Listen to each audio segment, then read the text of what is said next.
Muy buenos días, estudiantes de segundo de secundaria. Les habla el profesor Marco Antonio Aure y estamos en el curso de comprensión lectora. Hoy vamos a analizar a los amos de Lázaro. Recuerda que el título original de la obra que estamos leyendo, El Lazarillo de Tormes, es La vida de Lazarillo de Tormes y de sus fortunas y adversidades. Ya hemos leído los primeros tratados, hemos reconocido algunas situaciones de los inicios de la vida de Lazarillo de Tormes y también con respecto a su primer amo. Lo que vamos a hacer hoy es adelantarnos un poco a la obra para poder tener una referencia de sus demás amos y cuando lleguemos justamente a esa lectura o cuando llegues justamente a esos tratados, a esos capítulos, tú puedas tener una noción más panorámica de quiénes son los amos de Lázaro.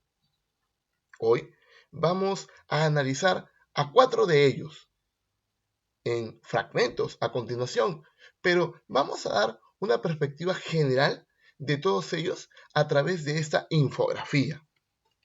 Recuerda que en tu obra van a aparecer como capítulos, sin embargo, en la obra original aparecen como tratados. Recuerda que esta historia es ficticia, se desarrolla en España, en una España donde ocurrían algunas situaciones socioculturales de bastante crisis para el pueblo europeo de esa época. Entonces, por ejemplo, cuando hablamos de que Lázaro tiene amo, estamos hablando entonces también de un tema de la esclavitud. Entonces, tiene que ver, también hemos dicho, con el hambre de Lázaro. Todos los temas, como la orfandad, la astucia, el hecho de mendigar, los amos, los esclavos de la época, tienen que ver necesariamente con el hambre de Lázaro. Todo se da por ese tema, por el hambre de Lázaro. Y todos sus amos, de alguna u otra manera, hasta, claro está, antes de llegar hasta la última situación, donde él de alguna forma va a encontrar la estabilidad por fin, todos sus amos tienen algo en común. Matan de hambre a Lázaro. Entonces, vamos a analizar desde el principio. Recuerda que la madre de Lázaro tiene que ciertamente abandonarlo, no porque quiera, sino porque el contexto de alguna manera la orilla a eso. Hemos debatido en clase anterior sobre esa situación, un poco particular, teniendo en cuenta el contexto. Y entonces, un ciego llega a la posada y lo cobija, digamos, y le promete a la madre que lo va a tratar como un hijo. Al comienzo todo parece bien. Por ejemplo, acá, si te das cuenta, esta imagen tiene que ver con el aspecto o la situación de la escultura del toro, donde Lázaro por primera vez recibe una lección del ciego, cuya característica es que es muy astuto, muy sagaz, es muy sabio. Esa es la característica del ciego, su primer amo de Lázaro. En el tratado segundo vamos a encontrar un clérigo y su característica es muy puntual. El clérigo guarda la comida en un cofre y mata de hambre prácticamente a Lázaro, tanto así que Lázaro casi muere desnutrido. Entonces es egoísta. Tratado tercero, el escudero arruinado. El típico personaje que vive de las apariencias. Es su característica principal. Aunque trata bien a Lázaro, no tiene dónde caerse muerto, como dice la expresión. El tratado cuarto es el fraile de la Merced, su cuarto amo, y el capítulo más corto. En la obra que tú tienes, solo tiene una página nada más. Este amo de Lázaro. Que ojo, una de sus características es que le gusta caminar mucho y fue el primero que le regaló unos zapatos a Lázaro. Pero de nada le valió. ¿Por qué? Porque solamente le duraron apenas y algo más de una semana de lo tanto que caminó Lázaro con el fraile. Luego tenemos a un bulero estafador que vendría a ser su quinto amo y que vende bulas falsas. Recuerda que las bulas son como especie de certificados firmados por el Papa. Entonces en esa época tener una bula a raíz de este estafador era jugar con la esperanza y la fe de ese pueblo. Luego tenemos al maestro de pintar panderos y el capellán. Él le da trabajo de aguador. Aquí vamos a encontrar algunas características que vamos a ver en algunos fragmentos la clase siguiente, porque hoy lo que vamos a hacer es analizar al ciego, al clérigo, al escudero y al fraile. En realidad, estos tres personajes son los que de alguna manera más se describen en la obra.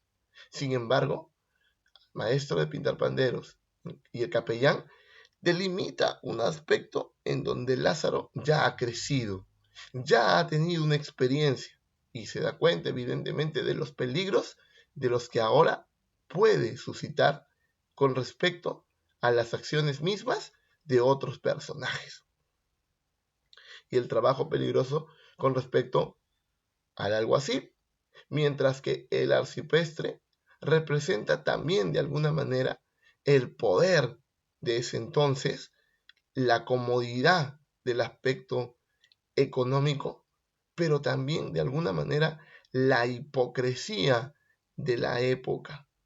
Entonces, si algo en común tienen los amos de Lázaro, es que carecen de moralidad, es que tienen ciertos vicios y de alguna u otra manera despiertan la necesidad de Lázaro de poder defenderse ante un mundo tan ruin. Analizamos a los amos de Lázaro mediante fragmentos de la obra.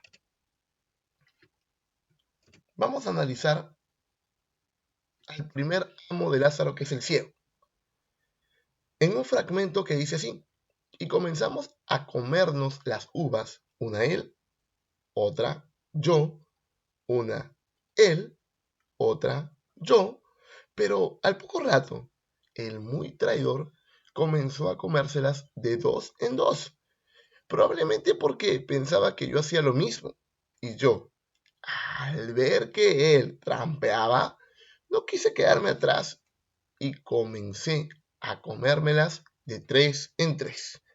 Cuando se acabó, se quedó un rato con el racimo sin uvas en la mano y, meneando la cabeza, me dijo: Lázaro, Lázaro, tú me has engañado, bribón. Juraría que te has comido las uvas de tres en tres.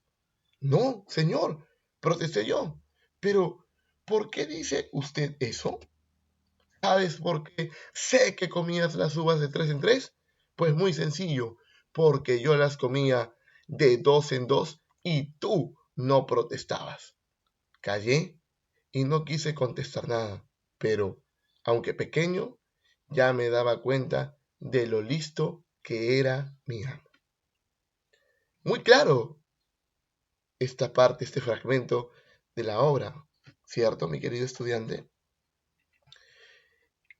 El ciego se caracterizaba por ser muy sagaz. Tal vez la experiencia de los años lo había vuelto tan sabio, tan perspicaz, tan astuto. Y entonces con esta partecita, esta acción de las tantas vivencias que tiene Lázaro con el ciego, nos demuestra o nos da a entender cómo es el ciego. Astuto, sagaz, sabio, perspicaz, que no se deja engañar fácilmente. Y Lázaro lo dice al final: callé y no quise contestar nada, pero aunque pequeño, es decir, Lázaro, ya me daba cuenta de lo listo que era mío. Creo que clarísimo el fragmento, mi estimado alumno. Ahora analicemos al segundo amo de Lázaro, que es el clérigo.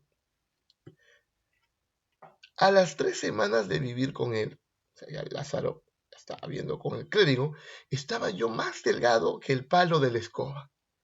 Casi ni podía tenerme en pie sobre mis piernas de tanta hambre que tenía. En realidad, me veía ya con un pie en la sepultura si Dios no ponía remedio pronto o si no encontraba el modo de apañármelas como fuera. De nada servían allí mañas y ningún provecho pude sacar de las que había aprendido con el ciego, pues allí no había nada que robar.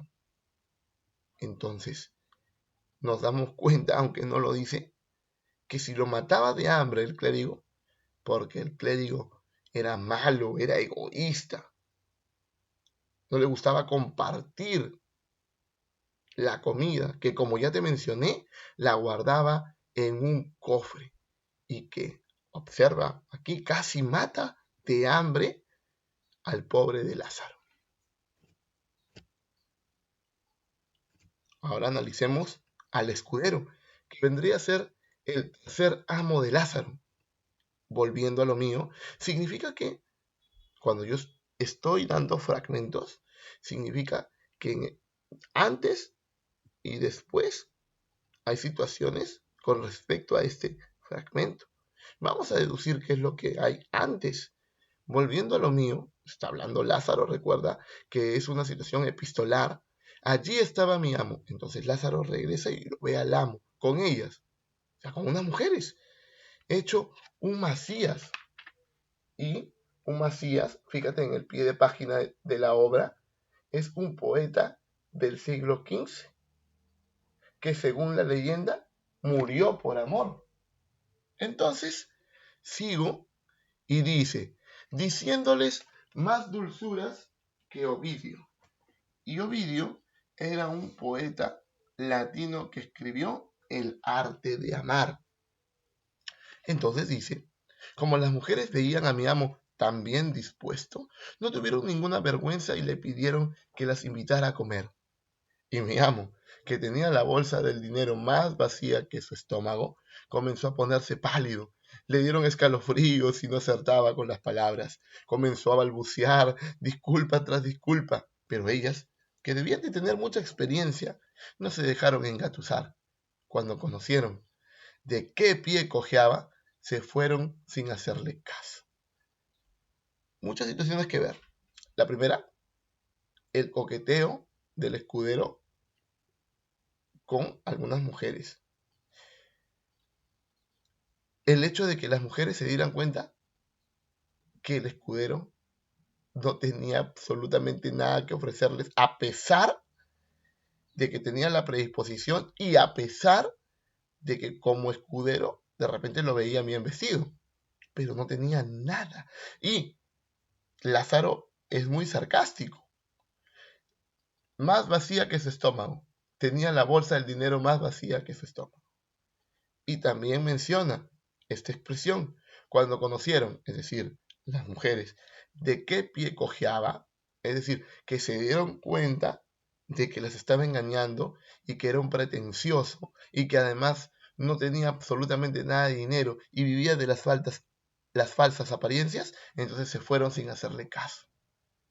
¡Qué vergüenza! Habrá sentido el escudero al verse descubierto.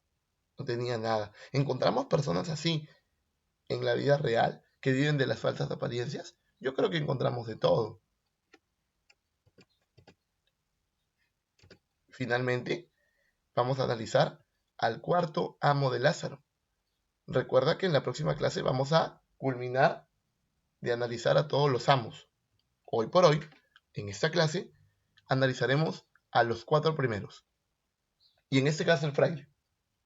Recuerda que yo te había mencionado que el fraile es, en este caso, en la historia, a quien se le dedica solamente una página.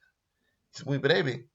Ahora dice así, a propósito, este frailecito fue quien me regaló los primeros zapatos que yo calcé en mi vida, pero, por desgracia, no me duraron mucho, pues a los 8 días de estar sirviéndole ya estaban los zapatos rotos de tanto caminar de un lado a otro, igual de roto que estaba yo, que ya no podía aguantar más, de modo que a los 8 días, por estas y por otras cosillas que no voy a contar, lo dejé y me fui. Fíjate que Lázaro siempre tiene la picardía de poder narrar lo que le ha acontecido, lo que ha vivido con sus amos. Y en este caso, el fraile le gustaba caminar mucho. En este caso, le regaló el calzado a Lázaro, pero podemos analizar lo siguiente. ¿Se lo regaló porque era de buen corazón o se lo regaló porque necesitaba que Lázaro lo acompañara? Y además, cuando Lázaro dice que hay cosillas que prefiere no contar, no deja muy bien parado al fraile. Entonces, hoy hemos analizado a los amos de Lázaro, específicamente a 4 de ellos. Te voy a dejar un material de lectura para que sigas cultivando ese gran hábito que es leer. Además, vamos a estar en la plataforma, en el chat de la plataforma, para hablar al respecto de los amos de Lázaro. Éxitos y bendiciones.